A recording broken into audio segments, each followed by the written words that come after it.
Direktur Pendidikan Sesko TNI AU Marsikal Handoko, saya ucapkan terima kasih atas kehadirannya.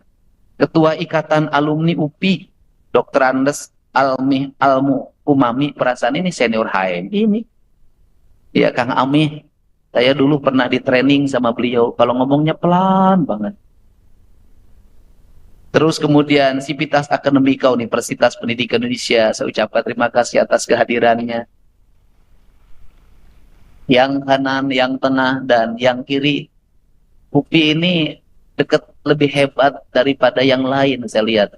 Musiknya keren banget.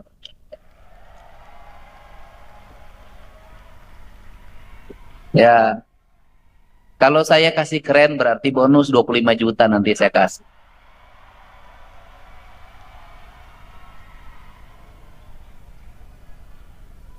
Ternyata karakter manusia itu sama. Mau anak-anak, mau orang dewasa, mau ASN, mau guru besar, mau doktor, mau mahasiswa. Kalau dengar duit itu teriak. Rupanya ini yang membuat kita porak-poranda duit ini. Kemudian ini juga salah satu alumni UPI, walaupun UPI-nya UPI Kampus Purwakarta, Dr. Purwanto, ini Kepala Dinas Pendidikan. UPP 2 Purwakarta, PGSD Kampus UPP 2 Purwakarta kalau nggak salah. Ya, kalau hebatnya lulusan UPI, kalau nakalnya teman saya. Kemudian ada Karokesra yang suka ngurusin bantuan-bantuan. Ya, UPI itu kan kepanjangan dari Universitas Pengganti IKIP. Dan kalau lihat dari posturnya, UPI ini sudah melanggar garis takdir yang ditetapkan waktu IKIP. IKIP itu dulu kan diciptakan untuk jadi guru, tapi ada yang melanggar garis takdirnya, ada yang jadi Menteri Perdagangan, ada yang jadi Menteri Koperasi dan UMKM. Sekarang ada Wakil Ketua DPR. Ini melanggar itu. Biasanya orang-orang yang melanggar itu dulu mahasiswanya nakal. Lebih banyak demonstrasinya dibanding kuliahnya. Bahkan bisa jadi meraih gerangan akademiknya mengalami problem panjang, lama sekali meraihnya. Tapi keberhasilannya dia lebih dulu. Kadang jadi orang nakal jauh lebih sukses daripada orang yang terlalu patuh. Pak Nukman juga dulu termasuk orang nakal sehingga jadi wakil gubernur. Nah, kalau saya lebih dari nakal, bandel. Nah, apa sih sebenarnya yang menjadi problematika kita? Saya di mana-mana ngomong sama lah. Kalau saya masuk ke tempat, saya tidak pernah tahu judulnya apa. Pokoknya ngomong. Namun salah, alus sok viral. Jadi omong kenen, kan melahirkan dua kubu yang suka dan yang tidak suka. Kedua-duanya saya memberikan pekerjaan pada mereka. Karena hari ini orang pinter itu kurang pekerjaan. Orang-orang bodoh banyak pekerjaan. Orang-orang dianggap bodoh, pekerjaannya banyak, dianggap bodoh, padahal mereka pinter. Apa itu? Nyapu tiap hari, macul tiap hari, ngulung sampah tiap hari, manjat pohon kelapa tiap hari, bersihin sawah tiap hari, ke sungai tiap hari, ke laut tiap hari. Orang-orang yang dianggap bodoh itu produktif. Bahkan orang-orang yang dianggap bodoh itulah kita bisa duduk makan di meja makan dengan nasi yang tersedia. Yang ngakelnya siapa? Maici. Dianggap bodoh, dianggap bodoh. Tidak pernah dikasih gelar akademik sebagai dokter ahli timel. Tidak pernah. Kemudian kita makan dengan sambal, dengan metodologi Samara Pawon. Nanti kalau Pak Ustadz Adi Hidayat itu sebuah nilai kalau dalam Quran itu, kami kemudian menjadi aku. Kaminya apa? Ayah uyah, ayah tarasi, ayah tomat, ayah bawang. Dihijikan eta teh kan masing-masing kan banyak kami. Dihijikan menjadi aku, naon lada geus aku. Nah, hasil karya siapa? Ceiroh. Rumah makan yang berjejer di mana-mana menjadi tempat berkunjung banyak orang yang itu menjadi ikonik. Pemerintah Kota Bandung yang melahirkan 10% pajak hotel dan restoran Itu oleh siapa? Oleh mereka itu yang bekerja dengan apa? Dengan pikiran akademik? Tidak. Mereka bekerja dengan apa? Dengan rasa dan dengan cinta serta keikhlasan. Bekerja dengan rasa, dengan cinta, dengan keikhlasan itu nyaris tidak pernah ribut karya cipta, hak cipta. Tidak pernah. Saya sampai hari ini tidak pernah dengar ada rumah makan digugat oleh siapa? Oleh pemilik hak sambal beledag. Tidak pernah digugat oleh pemilik hak sambal apa? Sambal tarasi, sambal oncom. Tidak pernah. Dia melepaskan diri itu sebagai karya yang dimiliki oleh semua orang. Karena apa? Karena pengetahuan diciptakan bukan untuk memperkaya diri. Nanti Pak Adi Hidayat menjelaskan. Pengetahuan diciptakan dan tercipta untuk kemanusiaan, untuk keadilan, dan untuk kemakmuran. Ketika pengetahuan dikapitalisasi menjadi hak cipta, maka lahirlah kapitalisme. Maka ketika ada kapitalisme, maka lahirlah hegemoni. Ketika ada hegemoni, maka lahirlah perang. Seluruh perang itu tercipta karena hegemoni ekonomi. Problematikanya kita akan memulai dari mana? Saya selalu menyampaikan, kita ini jangan menjadi para pemuja pengetahuan. Kalau pengetahuan dipuja, berarti pengetahuan disembah. Kalau pengetahuan disembah, berarti pengetahuan disejajarkan dengan Tuhan. Yang diperlukan oleh kita adalah menjadikan pengetahuan itu di dalamnya ilah. Karena menjadikan pengetahuan di dalamnya ilah, maka ruh dari pengetahuan yang dalam teologi kita sebagai orang Sunda, sebagai orang Indonesia, seluruh pengetahuan itu berangkat dari kebenaran yang relatif menuju kebenaran yang mutlak. Kebenaran mutlak itu apa? Kebenaran mutlak itu adalah tujuan hidup kita. Maka seluruh perdebatan pengetahuan adalah kekayaan. Dan seluruh kekayaan itu akan bergerak menuju kemutlakan. Manakala perdebatan itu didasarkan pada objektivitas, bukan partisipan.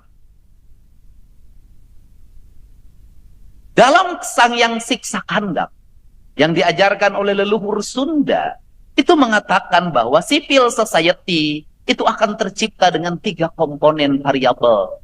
Yang pertama adalah rama, yang kedua adalah resi, yang ketiga adalah ratu. Saya tidak bicara rama, saya tidak akan bicara ratu, saya akan bicara resi. Resi itu disebutnya gurat air. Karena dia gurat air, maka dia memiliki watak air. Ke gelas dia masuk, ke komplang dia masuk, ke ember dia masuk. Maka dia masuk pada seluruh lerung dan menyesuaikan diri, bentuk tubuhnya dengan ruang yang dia tinggal. Dia memiliki independensi yang tinggi. Karena memiliki independensi yang tinggi, maka dia objektif dalam setiap ucapannya, objektif dalam setiap tindakannya, dan objektif dalam setiap perbuatannya. Apa yang mempengaruhi pendidikan tinggi hari ini adalah, di antaranya adalah politik. Rektor itu ada strukturnya, ada peran kementerian. Kementerian Dikti seringkali terikat juga oleh politik. Sehingga diperlukan apa? Kita tidak bisa menghindar pada struktur ini. Bahwa ini politik. Tetapi ruang-ruang guru besar yang tidak terikat pada jabatan, yang tidak berharap jabatan, harus menjadi ruang yang terbuka, di mana dia berekspresi pada pengetahuan yang terbuka. Karena seluruh ruang itulah, maka saya tidak mau pengetahuan menjadi pujaan. Kenapa? Di birokrasi saya mengalami kegagapan pikiran. Kenapa? Setiap orang ingin memiliki gelar. Saya setuju dengan gelar itu, dan saya pun S3 hari ini. Tetapi tidak boleh kita gelar menjadi tujuan. Kalau gelar menjadi tujuan, maka setiap orang mengejarnya doktornya. Bukan esensi dari doktornya, bukan manfaat dari doktornya. Karena setiap orang mengejar doktornya, maka setiap orang bergerak setiap hari untuk menjadi gelar doktor itu. Dengan mengabaikan etika. dengan mengabaikan aspek-aspek sosial, dengan mengabaikan aspek-aspek yang lain yang harusnya menjadi independensi dari nilai doktor itu sendiri. Apa yang terjadi di pemerintahan? Lebih banyak sekolahnya dibanding pekerja. Karena lebih banyak sekolahnya dibanding pekerjanya, nyaris bekerjanya tidak sepadan dengan nilai sekolahnya. Sedangkan apa? Sedangkan publik hari ini memerlukan langkah-langkah taktis dan teknis untuk menyelesaikan berbagai problem hal yang sekali setiap hari berubah. Kita tiap hari berdebat tentang metodologi pendidikan. Tapi anak-anak kita di pinggir jalan saling bacok antar pelajar, tidak pernah ada yang menyelesaikan. Kita setiap hari berdebat tentang metodologi pendidikan dan jangkauan Indonesia emas. Anak-anak kita hari ini buang sampah pun belum bisa. Toilet-toilet di sekolah pun belum bisa ada yang membenahi. Kaca di ruang kelas kotor pun nyaris tidak peduli. Apa yang terjadi pada negeri hari ini? Padahal gurunya sudah rata-rata S1, gurunya sudah rata-rata S2, kepala sekolahnya sarjana, tapi dia gagap ketika menghadapi anaknya yang di sekolah yang merokok, yang akhirnya dicopot oleh gubernurnya dan dimasukin lagi. Ini kan problem. Seluruh problem ini harus diselesaikan dengan apa? Rupanya kita hari ini harus segera mengevaluasi gelar terstruktur harus berimbang dengan perilaku kultur. Gelar terstruktur harus seimbang dengan perilaku kultur. Apa yang menjadi konsen Gubernur Jawa Barat? Yang menjadi konsen Gubernur Jawa Barat adalah saya ingin mengembalikan kembali titah dasar bahwa UPI mendeklir diri sebagai bumi Siliwangi. Karena ini sudah mendeklir diri sebagai bumi Siliwangi, maka orientasi saya adalah mengembalikan peradaban itu dari sisi filosofi dasar, tetapi menuju masa depan dari sisi sosiologi dan menuju masa depan dari sisi teknokrasi. Berpikir saya tentang Siliwangi bukan mengajak pada abad kerajaan, tidak. Tapi saya mengajak bahwa kita bisa membangun masa depan dengan filosofi dasar yang diletakkan oleh leluhur kita, yang menyatakan diri sebagai bumi tempat berpijaknya spirit silih asa, silih asi, silih asu, nulung kanu butuh, nalang kanu susah, nganter kanu sieun, nyaangan kanu poekeun, deudeuhan welasan asihan. Prinsip-prinsip dasar pendidikan yang meletakkan Pancawaluya sebagai basic dasar pembentukan karakter manusia Sunda. Pertanyaannya adalah, kenapa kita selalu bergulat pada filsafat Prancis, pada Yunani, pada Romawi, padahal mereka belum pernah hidup jadi ketua RT di sini? Kenapa? Ternyata kegagapan pengetahuan yang dikembangkan di Indonesia dan di Jawa Barat adalah pengetahuan tidak didasarkan pada narasi pengalaman, tapi lebih didasarkan pada aspek-aspek akademik yang diuji dalam watak-watak akademik, bukan diuji dalam watak teknokrasi. Ini problem. Karena ini yang menjadi problem, maka konsen kita, UPI ini adalah miniatur negara. Kenapa? Dari Pancawaluya ada semua. Kalau bicara UPI harus melahirkan generasi yang cager, sudah ada fakultas kedokteran. Tinggal pertanyaannya adalah, fakultas kedokteran kita mau diarahkan pada mana?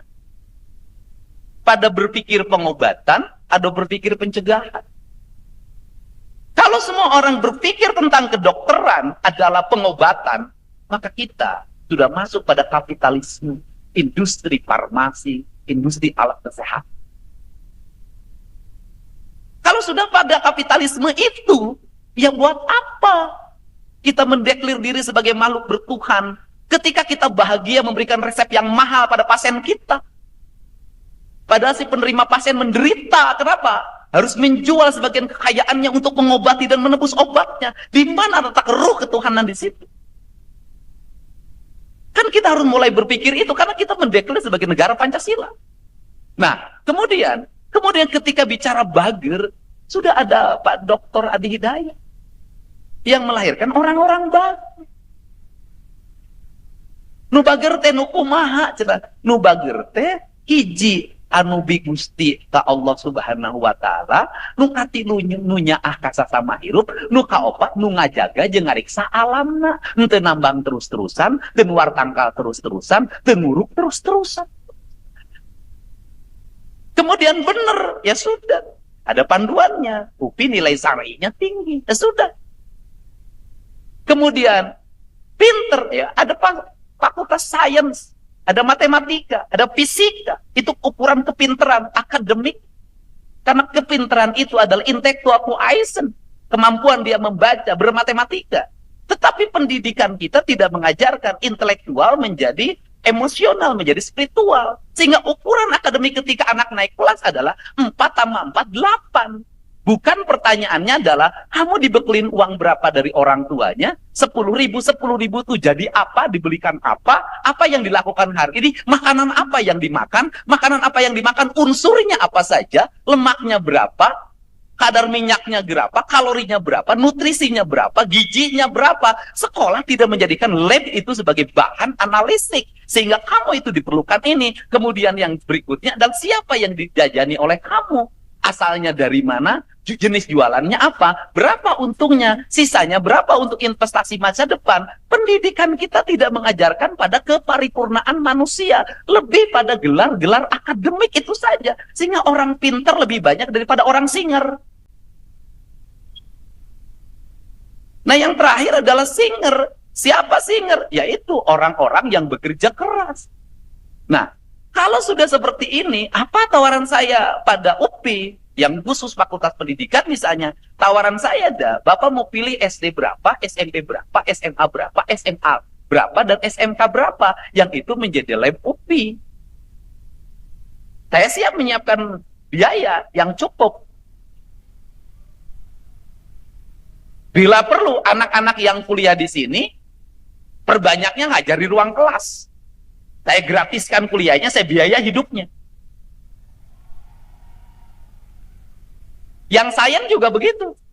Karena bagi saya bahwa di Indonesia ini, masyarakatnya, mohon maaf, walaupun para dokter memang mengutamakan membaca, tapi kultur orang Indonesia itu bukan di membaca. Kultur orang Sunda bukan di membaca, kultur ya. Budayanya, tapi di mendengar dan melihat. Orang Indonesia, bengkel, itu hidup menjadi ahli otomotif, itu karena banyak disuruh. Di mendengar dan melihat. Mendengar, melihat, otodidak, dia aplikatif. Ahli elektro, bisa jadi ilmu elektronya, dia lemah banget, tapi dia punya kemampuan membuat sound system terbaik, membuat radio terbaik, membangun pemancar terbaik, dia bisa menapat gelombang dengan baik. Kenapa? Orang Indonesia itu kekuatannya bukan di intellectual quotient, tetapi di emosional dan spiritual quotient.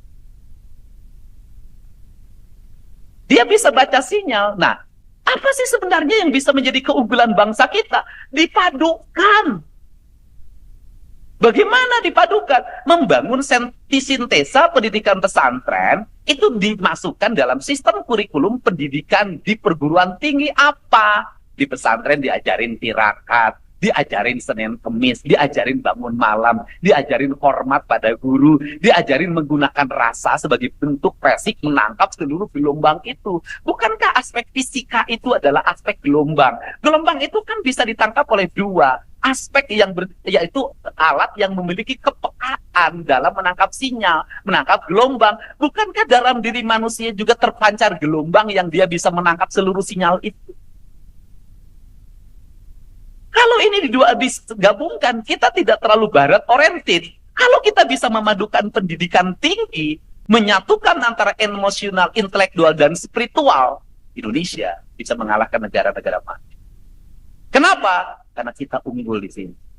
Kenapa? Dia punya kecepatan dalam membaca, tetapi dia punya kecepatan dalam menghitung, tetapi dia juga punya kecepatan dalam membaca masa depan. Kenapa? Dia mampu membaca tanda-tanda perubahan berdasarkan gelombang rasa yang dia miliki. Maka itulah yang disebut dengan ni indung waktu, ni bapak kajaman, pindah cai, pindah tampian. Yang terakhir, Ini Pak Rektor bicara tentang bambu. Orang Sunda itu memiliki falsafah kehidupan, falsafah pendidikan, dan falsafah ketuhanannya, yaitu bambu. Kalimatnya sederhana. Congo nyuruh kanapu. Orang Jawa itu falsafah keris. Karena orang Jawa dulu tertradisi berperang dengan menggunakan logo. Keris, manjing, dasaran. Orang Sunda itu tidak punya tradisi ekspansi. Keluar batas, kemudian merebut. Kenapa? Karena dia perkakasnya bambu. Karena perkasnya bambu, maka dia membangun peradaban bambu. Rumah dari bambu, pagar dari bambu. Dan bambu itu cermin pendidikan paripurna. Apa itu pendidikan paripurna? Congo nyuruh karena pupu kaluhur sirungan kehandap akar. Artinya, seorang insan akademik sebagai pencipta pengabdi, kalau saya dulu itu, pencipta akademik yang memiliki basic dasar perguruan tinggi adalah pikirannya tembus ke langit, tapi kakinya berpijak di bumi. Dia hidup dalam kehidupan masyarakat. Nah, kemudian dalam falsafah Awi itu ada Congo. Congo itu rakyat dengan banyak ranting di mana-mana. Maka dia diberi tugas biasanya nutupin kolam agar tidak dicuri orang. Dan bambu itu dari sudut pandang manapun indah, dibikin wayang-wayangan. Bambu itu adalah sebuah pohon yang berbicara dalam setiap waktu. Sudut pandang Arab pun bambu itu adalah kehidupan. Kemudian puhu itu paling bawah. Maka kalau mobil mundur itu puhu biasanya ganjel. Puhu itu adalah pamimpin. Pamimpin itu apa? Dia kata orang Sunda itu pamimpin itu boga tilu sifat dan menate cenah. Bisa diusapkan, bisa diupayakan, bisa diberi. Dia memiliki kelenturan. Dia memiliki ketangguhan. Maka saya kalau ketika memimpin, ada kalanya saya tuh memeluk dengan tangisan. Ada kalanya saya memberi, tetapi ada kalanya mata saya melotot kayak preman. Karena ini yang dipimpinnya beragam sikap dan karakter. Kan tidak mungkin saya menghadapi para penambang hapun. Ku abdi tambangnya pada ditutup. Eta punten mobil meni aragu kapasitasnya 40 tonan resah. Ludes atau aing digiles. Ya gitu ya, saya pasti melotot. Mundur dia, tua aing tutup saya kabeh. Kan begitu, kan ada nada yang harus saya tinggi. Kenapa? Karena saya berhadapan dengan orang yang dengar mesin dalam setiap waktu. Beda kalau saya ngomong dengan para seniman yang biasanya bicara pelan aja, tong tarik-tarik doing atuh. Pada pelan. Nah kemudian dari sisi inilah bambu itu sempurna. Dari ujung ke ujung tak ada yang dibuat. Dalam pemahaman ketuhanannya, pemahaman ketuhanan itu kan ada transendensi, ada imanensi, ada nilai spiritual, ada nilai ritual, ada nilai sosial. Ketiga-tiganya bersatu, tidak dipisah-pisahkan, tidak ada urusan masjid, tidak ada urusan sekolah, tidak ada urusan jalan, tidak ada urusan kantor. Bagi saya, masjid harus hadir ketika menghotmik jalan, tidak boleh dikurangi. Masjid harus hadir ketika di kantor, masjid harus hadir dimanapun. Masjid harus hadir dalam diri setiap manusia, sehingga setiap hari detaknya ilah ilaha illallah. Maka tidak boleh mengurangi meteran takarannya. Para pemborong tidak boleh mengurangi takarannya. Birokrat tidak boleh mengurangi takdarannya. Birokrat tidak boleh mengubah SPJ kenduri di imah menjadi perjalanan dinas. Kan Tuhan. Nah, kemudian Congo nyurupkan apuhu, kemudian apalagi dari bambu. Bambu itu pendidikan banget. Ini buat mahasiswa. Kenapa? Bambu itu makin muda, makin iwung, makin kaya. Di bajuan, di buluan. Iwung, bajuna pinuh. Penuh, rebung. Makin tua dia makin miskin. Dia melepas seluruh bajunya, yang ada hanya kulit badannya yang makin mengkilat dan mengering. Apa itu? Orang tua kita itu sudah bermeditasi, bertransformasi, mereinkarnasi diri menjadi lelaki-lelaki tua, ibu-ibu yang tua, badannya penuh. Dia hidup tanpa baju, dia hidup tanpa anting, dia hidup tanpa gelang. Di saat anak-anaknya menggunakan jas dan berdasi di putih, tapi berapa keringat yang dia buang, berapa kalori yang dia buang, berapa lemak yang dia buang. Setiap hari seluruh pikiran yang hanya satu buat anaknya yang lagi sekolah dengan berbagai daya upayanya. Dia berani memiskinkan dirinya, tidak punya apa-apa untuk pendidikan anak. Maka dari karakter itulah saya memiliki cita-cita besar. Ini bukan secara filosofi, tapi harus menjadi sosiologi pelaku itu. Dan harus menjadi teknokrat. Teknokrasinya apa? Saya yakin Jawa Barat itu akan menjadi daerah yang kaya raya. Manakala bambu menjadi komoditi strategi yang dihormati. Tidak usah lagi kita mencari kayu-kayu jati yang mahal, yang ketika ditebang tidak tumbuh lagi. Kenapa kita tidak menggunakan bambu sebagai perkakas bangunan? Bambu menjadi sebagai perkakas untuk meja kursi. Bambu menjadi sebagai perkakas untuk arsitektur, untuk pagar, dan untuk apapun termasuk untuk membuat pohon. Kenapa? Karena dalam dirinya terdapat karakter Sunda, di mana bambu terbaik itu adanya di Jawa Barat. Dan kita harus belajar sebuah negara yang hari ini memiliki dominasi yang sangat tinggi. Dia menguasai teknologi kereta, dia menguasai teknologi pesawat tempur, kapal induk, teknologi komunikasi, bahan bangunan, dan tata cara pembangunan yang murah. Tapi dia mendeklir negaranya sederhana, negara tirai. Dia tidak nyebut negaranya tirai beton. Simbolnya panda. Tiongkok yang simbolnya panda itu melakukan dominasi dunia. Kurang Sunda anu sembul mau nganyuk banget.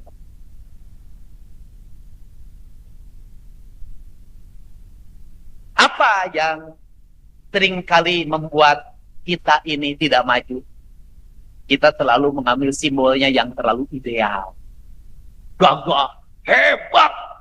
Akhirnya kita menjadi para pemuja simbol.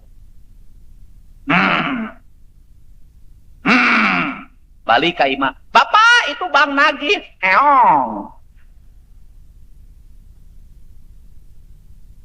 Indonesia ini kalau urusan simbol dan filosofi, wah, keren.